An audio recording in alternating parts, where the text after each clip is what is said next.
कल्पना कीजिए, एक छोटा सा गांव जहां एक गरीब लकड़हारा रहता था। उसका नाम था गोपाल। उसके पास न धन था न बड़ा घर, लेकिन उसके पास एक ऐसी दौलत थी जो बहुत कम लोगों के पास होती है, भगवान शिव पर अटूट विश्वास। हर सुबह वह जंगल जाने से पहले शिवलिंग पर एक लोटा जल चढ़ाता और हाथ जोड़कर कहता, हे महादेव, आज भी मेरा हाथ मत छोड़ना। एक दिन गांव में भयंकर सूखा पड़ गया। जंगल सूखने लगे, लकड़ियां मिलना बंद हो गई। गोपाल के घर में कई दिनों तक चूल्हा नहीं जला, फिर भी उसने भगवान शिव की पूजा नहीं छोड़ी। एक सुबह वह जल चढ़ाने जा रहा था कि रास्ते में उसे एक बूढ़ा साधु मिला। साधु बहुत कमजोर था और बोला, बेटा, कई दिनों से भूखा हूँ, कुछ खाने को मिलेगा?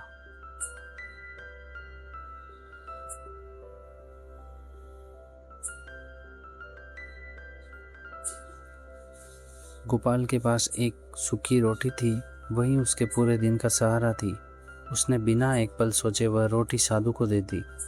अब वह स्वयं भूखा था, फिर भी मुस्कुराते हुए बोला, महादेव सबका पालन करते हैं, मेरा भी कर देंगे। साधु ने उसकी ओर देखा, मुस्कुराया और आशीर्वाद देकर चला गया। उस दिन गोपाल खाली हाथ जंगल पहुंचा। उसे लगा आज भी कुछ नहीं मिलेगा, लेकिन अचानक उसकी नज़र एक सूखे पेड़ के नीचे चमकती हुई चीज़ पर पड़ी। वह मिट्टी में दबा हुआ एक छोटा सा घड़ा था। जब उसने उसे खोला तो उसमें सोने की अशर्फियाँ भरी हुई थी।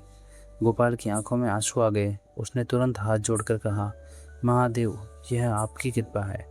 उसी क्षण उसने सामने तेज प्रकाश प्रकट हुआ।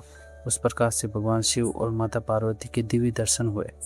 भगवान शिव मुस्कुराकर बोले, गोपाल, आज सुबह जिस साधु को तुमने अपनी आखिरी रोटी दी थी, वह कोई साधारण साधु नहीं थे, मैं स्वयं था।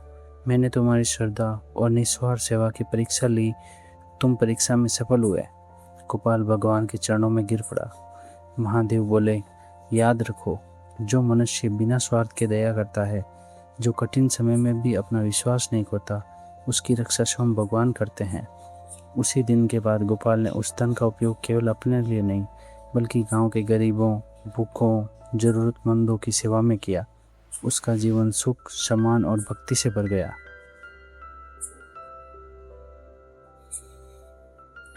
कथा से शिक्षा। सच्ची भक्ति केवल मंदिर में दीपक जलाने से नहीं होती। सच्ची भक्ति है दया, सेवा, ईमानदारी और भगवान पर अटूट विश्वास। जब इंसान सब कुछ खोकर भी भगवान का साथ नहीं छोड़ता, तब भगवान भी उसका हाथ कभी नहीं छोड़ते। हर हर महादेव।